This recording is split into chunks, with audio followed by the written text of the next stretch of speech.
Welcome to the Witchy and Wonky podcast, a space for spiritual raving baddies embodying all things music, manifestation, mindset, and magic. I'm your host, Rachel Brady, a digital vibe creator and storyteller who views festivals as portals, headbanging as healing, and raving as group therapy. Whether you're deep in your spiritual journey, reframing your subconscious beliefs, or just trying to figure things out, you are in the right place. Join me today as we log in and get weird. Hello, my loves, and welcome to another episode of Witchy and Wonky. I am so excited to talk about this topic of how festivals became my wellness retreats because this sort of approach really sets the stage for a lot of my philosophies about raving and festivals in general. So I really wanted this to be the second episode just so you kind of get an idea of my basic, pillars of thought, if you will. And it's really perfect, actually. I'm recording this during the Scorpio new moon. So if I have any moon baddies, you know that new moons are all about beginnings. And this one, especially in Scorpio is all about shedding illusions, right? It's all about the cycle of death and rebirth, of transformation, of alchemy, and I am a master alchemist at this point. Not to toot my own horn, but when it comes to pain and transmuting that into empowerment, I have had plenty of opportunities, especially this past year, even this past month. I really feel like I've had so many opportunities to take a situation where I felt isolated or excluded or forgotten and just completely alchemize that into being able to feel seen and heard, and in turn help others feel seen and heard as well, because I feel like when one of us heals, we all heal. So that is the theme of just transmutation, of alchemy, of rising from the ashes. That is the baddie energy we're going to bring in today's recording. So I am so excited. And with that, let's get into it. So when it comes to how I kind of had this journey of treating festivals like wellness retreats, we need to go back to actually around a year ago. And this is actually perfect timing because a year ago, for context, I was still living in England. And my husband was gone for the holidays, so I basically was alone for the holidays. All of my friends were traveling, the ones that lived in England with me, so I just felt so isolated and so alone. And so whenever I would look at my friends going to festivals in the States with all these beautiful lineups, I just felt the discrepancy that much more. And that's the thing with social media is FOMO is a currency, and it has this, it's such a tricky little thing because it really does make you just not zoom out and look at the bigger picture. And you just have this narrow-minded perspective of, well, I'm not there right now, so I should only focus on that and how I can scratch that itch as soon as possible. It's really wild if you kind of don't check yourself. And I want to give myself the grace as well, because at that time, I really was trying to be appreciative of what I had, like my time in London, in Europe, and raving there. I met so many amazing people that I still consider to be such close friends now. And I never want to discredit that. But when you are home alone in a small town in England, and it feels like all you have access to is this little screen of a social media landscape, it's really easy to get in a really funky headspace. And so that's where my mind was at. So what I ended up doing was conjuring up this master plan, and I called it the Base Bender of 2025 because I knew that I was going to be moving back to the States at the end of May this year. And so my mindset was, I do not want to feel alone. I think this is the last thing I ever want. I just want connection. I just want experience. And although that is a wonderful intention, and I do, like I say, I have so much compassion for my past self, it really did stem from this kind of false sense of urgency, if that makes sense. And so I literally had a whole spreadsheet dedicated to all the festivals and shows I would attend the moment I touched back down in the States. And to say that it was ambitious is an understatement. Now, I was very fortunate to be able to even do this, and I completely understand how over the top it might appear, but you know what? I had the chance and the means to make it happen, so although it was a bit of an overextension, it really did catapult me into this sort of awakening that I will be talking about today. So, as a sort of foundational topic, I first want to discuss what I call the festival scarcity mindset and the festival abundance mindset. So, if you are familiar with manifestation teachings, I'll give a simple breakdown, but keep in mind that these topics have a lot of nuance and can go much deeper, but I just want to do this to provide some context. So, when we talk about a scarcity mindset, this traditionally means that one is operating from a belief system rooted in lack. When we talk about this, we typically see this in terms of topics like money, love, opportunities, anything that really has to do with resources that we feel are outside of ourselves. And so this leads to a lot of people, without even realizing it for the most part, operating from energy that centers around desperation, chasing, controlling, hoarding, and overall letting fear of not enough take the wheel and steer them in how they move around in the world. Now, as a disclaimer, this doesn't mean that we're going to use this as an excuse to bypass very real systemic circumstances, right? I think that there is still a lot to be said about taking responsibility for what you can and can't control. So if you are fairly new to the manifestation world, I always recommend taking this with personal discernment because, like I said, it's impossible to go over all the intricacies of this topic in one episode and, apply it to everyone's lived experience. But we're going to use this definition for all intents and purposes just to get us all on the same page, right?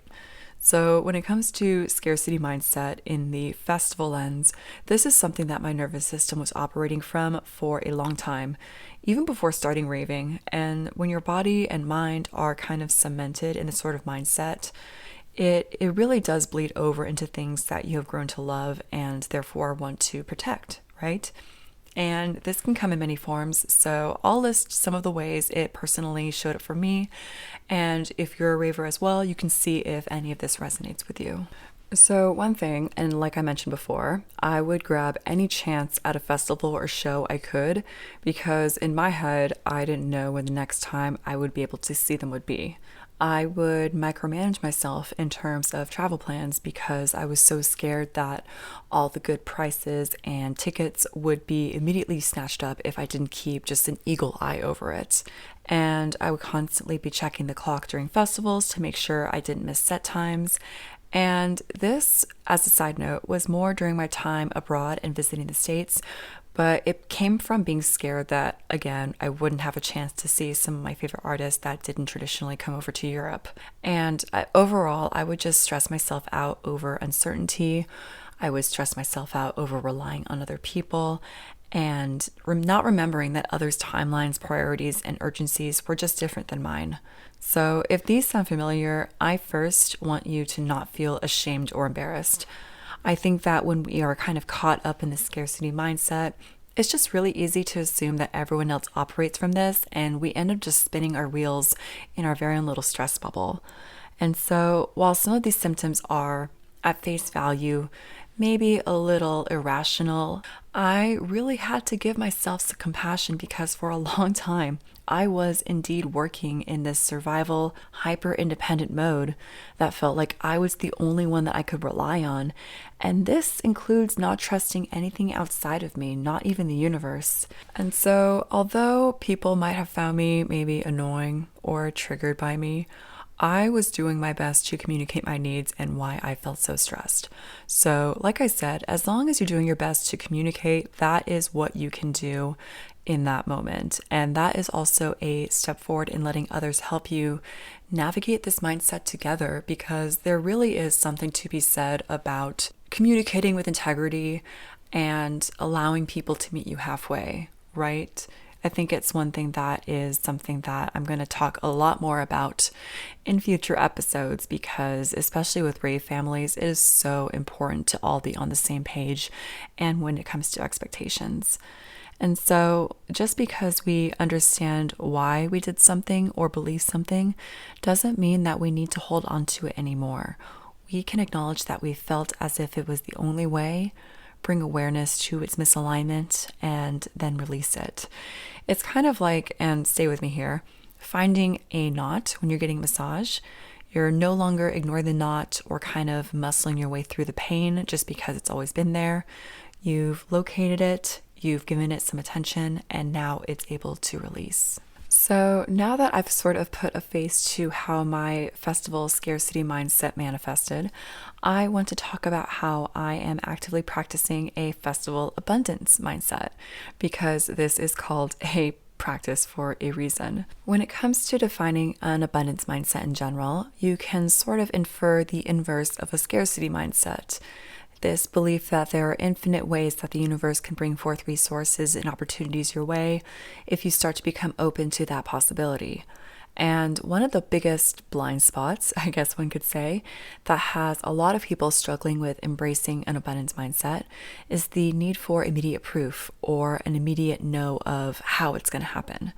Now, I could go into the whole quantum physics, time isn't linear, collapsing timelines rabbit hole that comes with this sphere, but we would be here all day. Although if you want to slide into my DMs and chat about it, I am more than happy. So I actually would love to talk about this from a more psychological neuroscience lens, because I believe that is just as important to understand as the more woo side, because don't get me wrong, I love being a woo girl, I love my whimsy, but I believe that being able to blend the mystical with the medical is what helps us really thrive. So the portion of our brain is called the reticular activating system, or RAS for short. This is how we filter information for our conscious brain. Our conscious brain is a tiny, tiny portion compared to how much of our subconscious mind takes in. So the RAS's job is to make sure that we are only receiving information that we feel is relevant to our belief system and survival. Here's the kicker when we talk about subconscious rewiring. We are actually talking about training our RAS to filter information that confirms our subconscious beliefs. This is why you can have two people go into the same exact situation, live the same exact day, experience the same exact festival in the same exact way, but when they have two vastly different RAS filters, they are going to perceive and experience and recall those same circumstances in extremely different ways. So when we start to adopt an abundance mindset, we start to feed our RAS, the beliefs, a new code that downloads a new reality. Trippy, right? Because here's the thing about manifestation that a lot of people tend to write off as being silly or wishful thinking. It is, in fact, creating new neural pathways and literally reprogramming your brain software. This then affects your thoughts, your actions, how you move in this world, and that is the kicker. It is a co-creative process. So when you start to act as if the universe works in your favor, even if you don't know the exact how or don't have the evidence right in front of you, you activate that abundance code, that abundance lens, that abundance confirmation bias to work in your favor.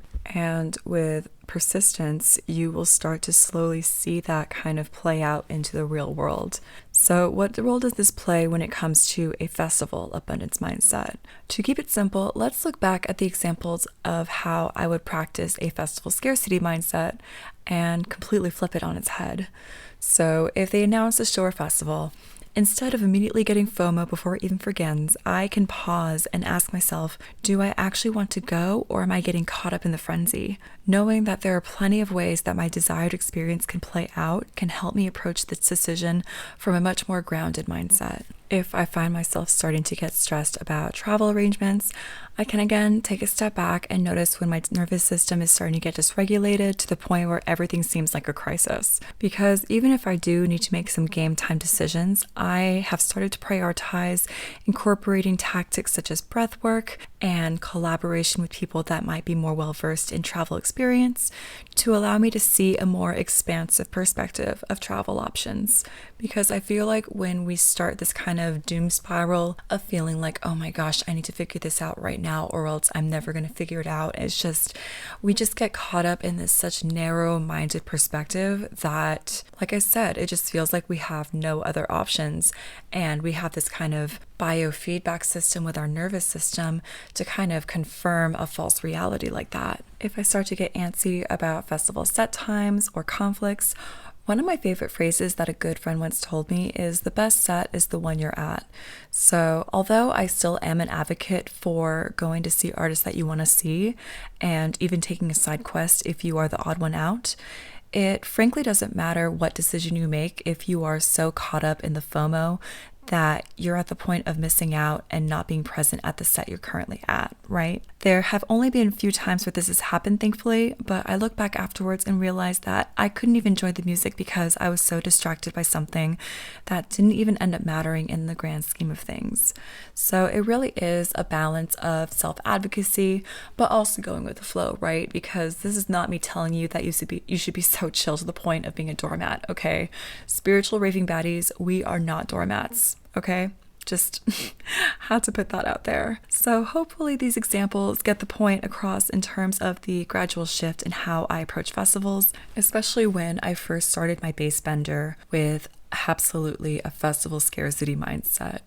And thankfully, this shift was gradual in the sense that I look back and I completely have I don't recognize that scarcity mindset with me anymore, but it happened in such an organic and gradual way to the point where I could really integrate these lessons, and it wasn't some sort of like hard and fast wake-up call, right? Because although I do appreciate what I call kind of a slap in the face from the universe, I am really grateful that I was able to naturally integrate these lessons and really take time for them to marinate so that I can talk about them because they are important to me. And I really do believe that a lot of people that resonate with how I used to think could kind of find solace in what we're talking about today.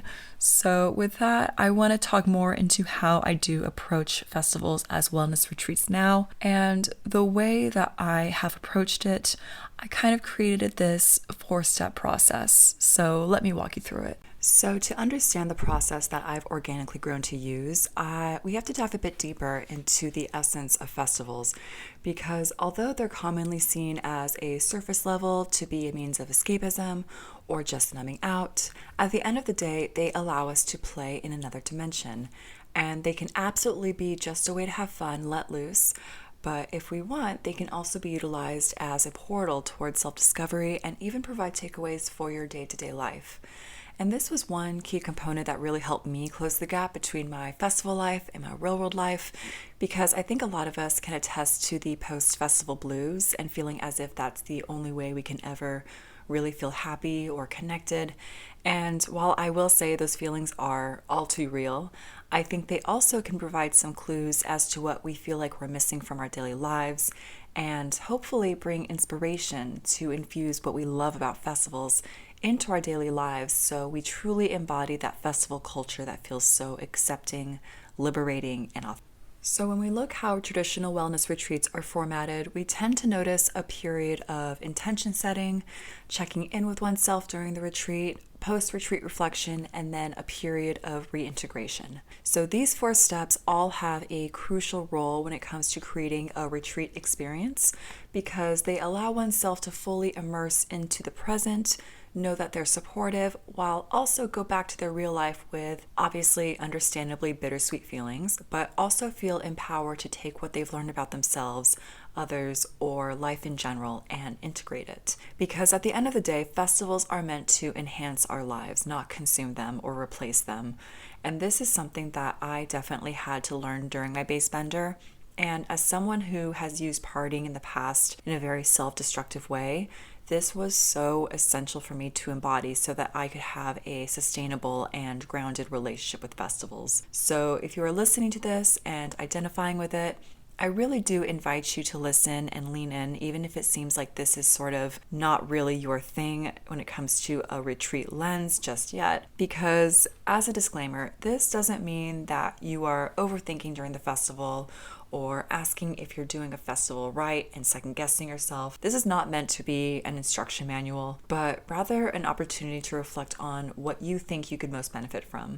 So even if you don't particularly vibe with one step or one method, you can focus on one takeaway from this episode and let it naturally guide you towards what works best for you. Because at the end of the day, you are your own best teacher. I'm not here to ever tell you what to do or how to think. I am just a portal for you to discover what will bring out the most authentic you. So what is this 4-step process? I will go much more in depth with each step, but for right now, the 4 steps are: set your intentions, process the present, reflect on takeaways, and grounding and reintegration.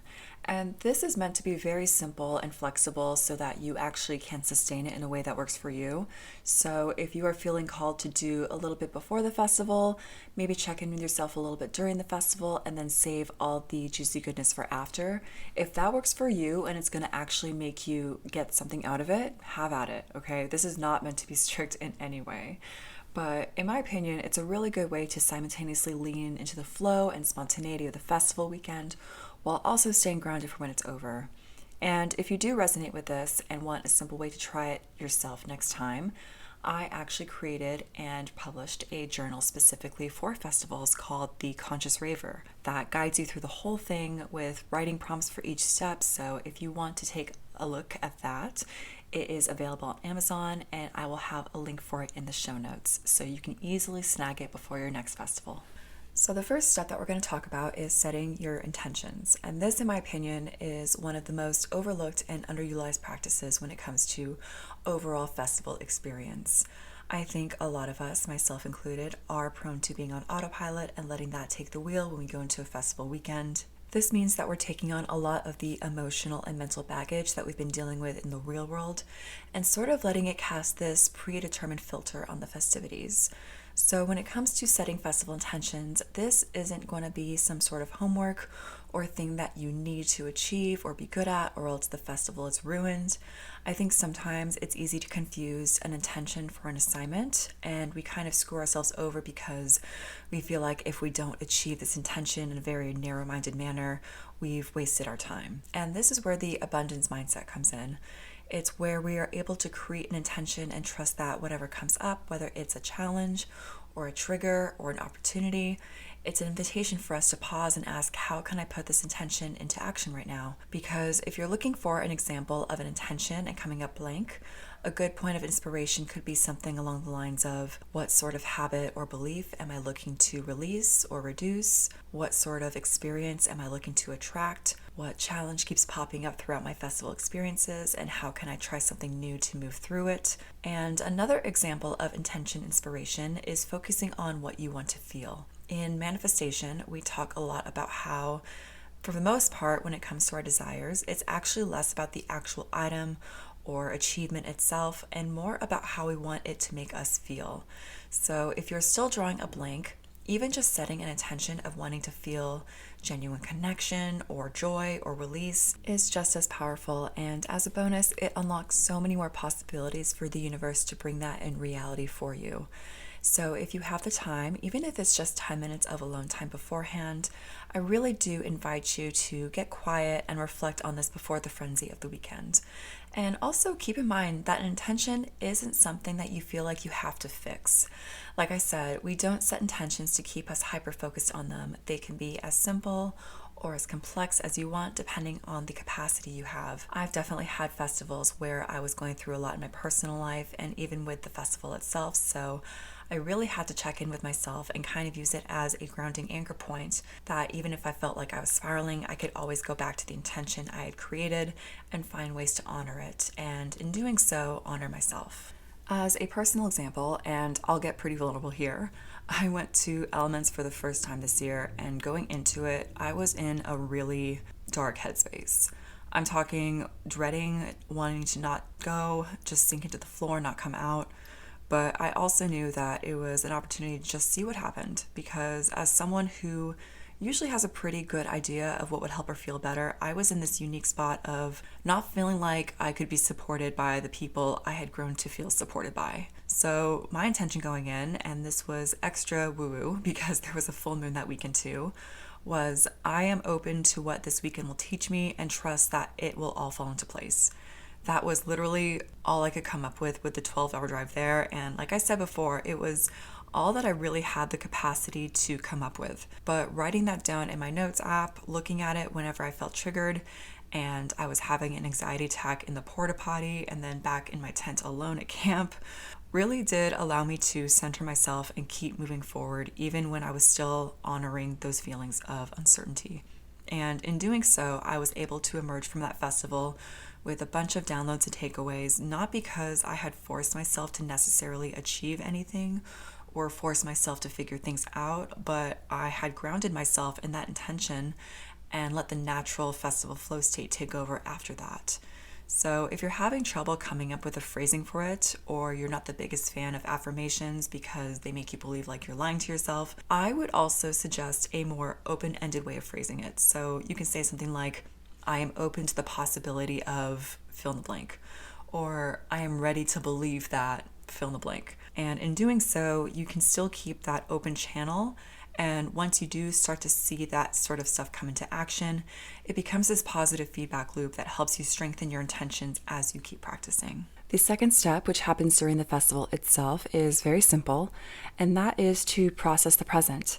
So one of my biggest challenges throughout the past year, even beyond festivals, was being present and in the moment. I think a lot of us can relate to this, especially when we get hyper-focused on problems in our lives, comparing the moment we're in to another, or feeling like we can't enjoy the current moment because we have these expectations of what it should be like. One of my favorite phrases that another good friend has introduced into my life is, don't lose this moment searching for another. And this is why I only utilize the process the present step during the festival itself. If you are a spiritual person, you might also sometimes find yourself blurring the lines between finding the meaning in things and just overthinking. I personally believe that this is something we don't need to be ashamed of or try to suppress, but there is something to be said about wanting to make everything mean something, and sometimes that just creates problems that aren't really there. It's almost like our brain needs a chew toy to focus on because it has been taught to be uncomfortable with stillness or pure presence. And this has been a really great practice for me when it comes to raving and festivals, and one way I love to process the present is to view sets as a form of meditation. When we typically think of meditation, it's one of those habits that I think a lot of us might know is good for us, but it is easy to have this all or nothing approach to where if we aren't completely locked in with a quiet room with no distractions, then we shouldn't even try. But I'd like to take a moment to expand our definition of meditation because in reality, being in a flow state and being fully present can absolutely count as well. In fact, and I'm looking forward to doing a separate podcast episode on this in the future as someone who does flow arts, being in a meditative flow state actually allows us to release the grip on our logical forebrain and allow the creative mechanism take over. And in doing so, this leads to ideas, solutions, and epiphanies to naturally come to the surface. This might be why a lot of people talk about having these mid-set epiphanies that seem to come out of nowhere at festivals or raves. And I believe that it's because you're not in the problem-solving, forcing mode. And also, as a side note, I always recommend writing down it really quickly in your notes app if you feel like it will be useful in the future, but you really don't want to marinate on it in that moment in time. Just a quick reminder to yourself can jog your memory in the future, and we will discuss that in the next step. But Albert Einstein spoke to this as well, saying that we cannot solve a problem with the same thinking or level of consciousness that the problem was created. So when we practice this step of processing the present, we aren't necessarily forcing ourselves to particularly achieve anything. Like I said before, this is not meant to be a homework assignment or some strict regime. Rather, just taking these micro moments of presence and really leaning into them, that's where we can start to let our intentions that we have set before naturally guide us and create a more intuitive experience. So some examples of this step might include things like checking in with yourself in terms of how your body is feeling. Are you hydrated? Have you been eating? Do you need to take a nap before the festivities? Regardless of how you function when it comes to festivals, and this is coming from someone whose body definitely goes into full-on survival gremlin mode, there are so many times where my thinking brain is just making things such a bigger deal than they already are, when in fact I just need to take a moment and ask, when's the last time I ate something? It really does help. They were not kidding when they were talking about the hierarchy of needs, and sometimes you really do have to gentle parent yourself into a more aligned and authentic mindset. Another example is putting your phone on airplane mode or do not disturb when you are not using it actively. This one was actually a huge help when it came to being present, and it happened accidentally a lot of times when the festivals I went to barely had any service in the first place. I think a lot of us sometimes create problems that aren't really there when it comes to needing our phones, and of course, while it is important for safety and checking in and finding your friends, taking pictures or videos for the memories, I learned pretty quickly without service how much it was my brain looking for a distraction or a dopamine hit when I did have my phone and service. So now, even if I do have service, a lot of the times I'll put it on either airplane mode or do not disturb during sets. And while I do understand that sometimes it is necessary for people to find you, there is something to be said about prioritizing your presence and being okay with people not having access to you 24/7. It's also a great practice in letting things naturally unfold, because I cannot tell you how many times I wanted to meet up with friends at festivals where there is zero service, and I kid you not, 9 times out of 10, we always run into each other in the most serendipitous way that literally could never be planned. So those are 2 ways that you can practice being present during festivals. And like I said before, it's one of those things that you kind of have to ask yourself what you've been feeling particularly distracted from or disconnected from, and using that as a guiding point towards what you'd be open to shifting. So we set our intentions and did what we could to process the present during the festival. The third step is to reflect on takeaways. Now, this step does not have to be immediately practiced after the festival. I know that for a lot of us, myself included, we are fighting for our lives by the end of day 3 or 4, and the last thing we want to do afterwards is think. So definitely take this step nice and slow in your own time. And to be honest, this kind of speaks for itself. If you found yourself having those mid-set epiphanies or wrote things down in your journal or notes app throughout the festival, once you feel like you've had some room to breathe and decompress, you can take those in between spaces and use those to really marinate on these takeaways.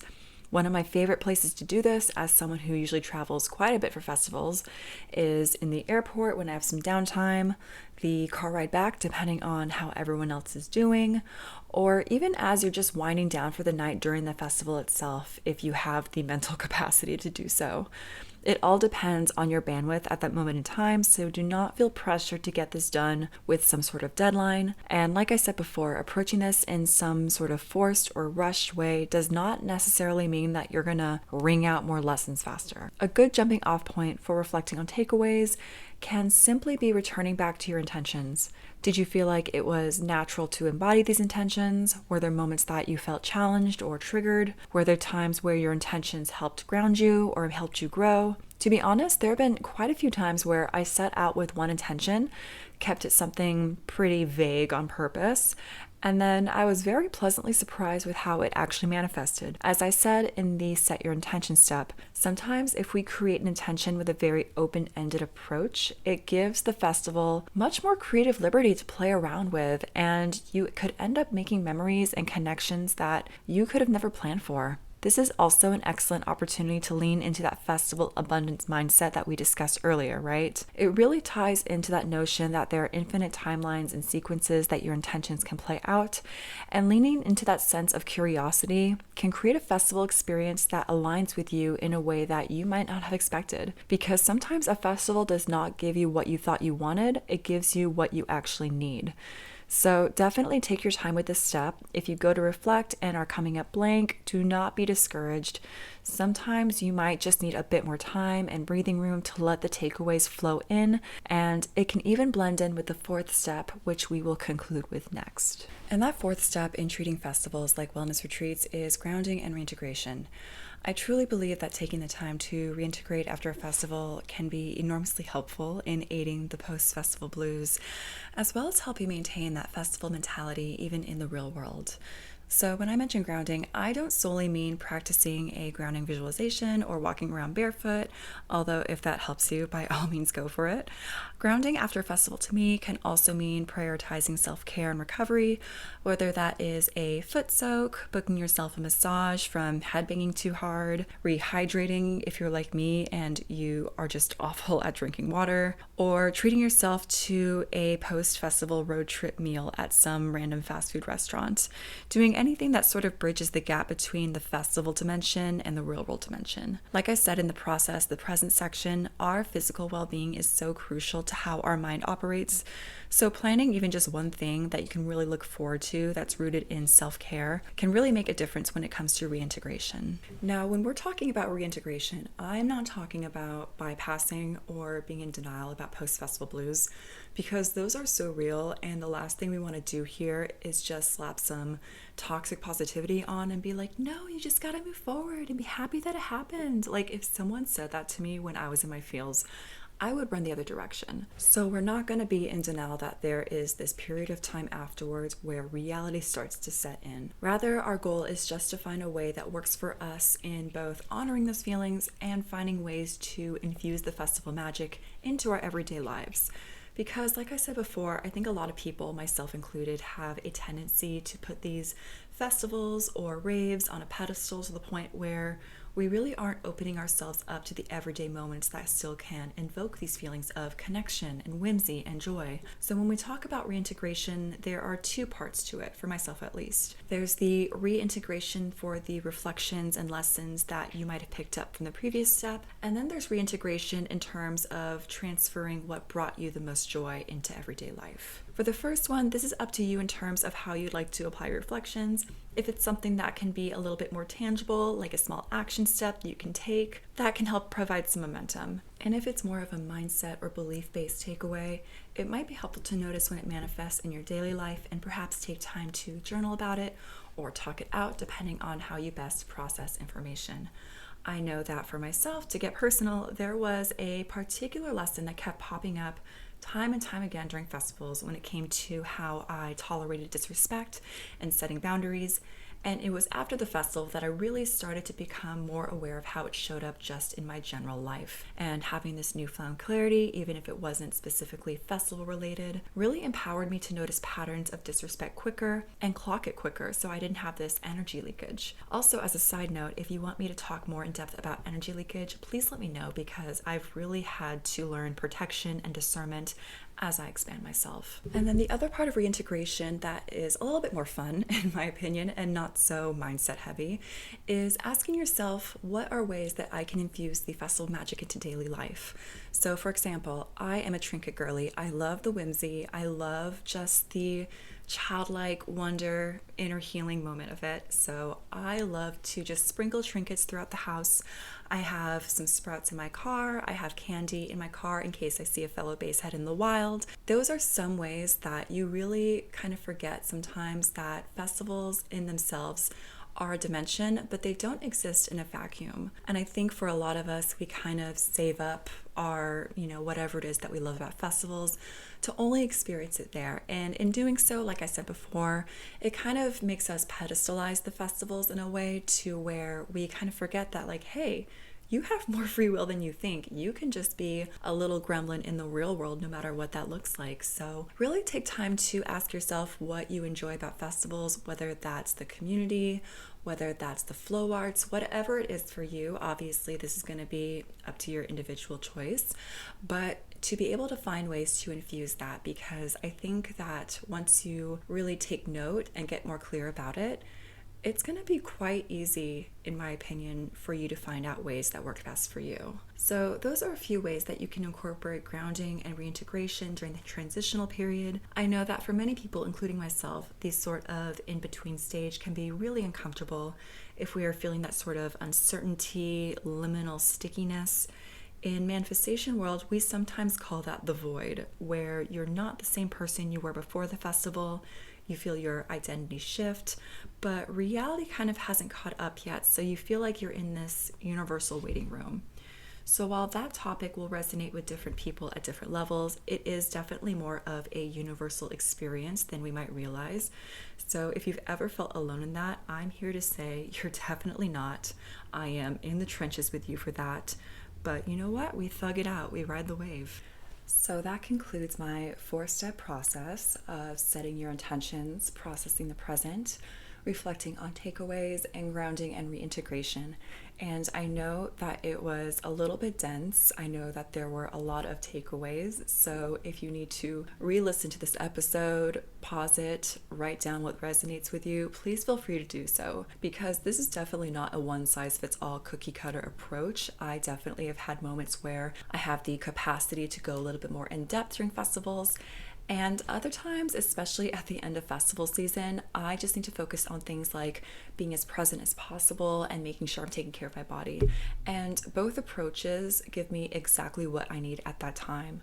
So definitely take what resonates, leave what doesn't, as we always say. But it really is such a joy to share this process with you, because it really did help me feel more empowered in my festival experience. Like I said before, I come from a background of using partying as a very self-destructive tool, and festivals in general really allowed me to reclaim a lot of the things that I felt like I was always searching for in my life as a whole. So it really does give me a lot of joy and gratitude to take what I've learned from my lived experience and pay it forward to anyone who might resonate with it as well, because I love getting all the messages and comments from people that feel like they feel seen and heard. That is literally the whole point of this podcast. So thank you so much once again.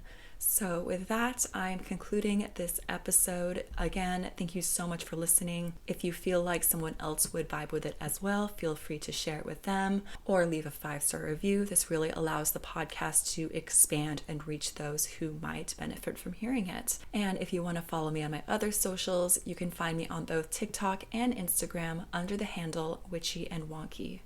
And with that, I'm Rachel Brady. Thank you so much, and I'll see you on the other side.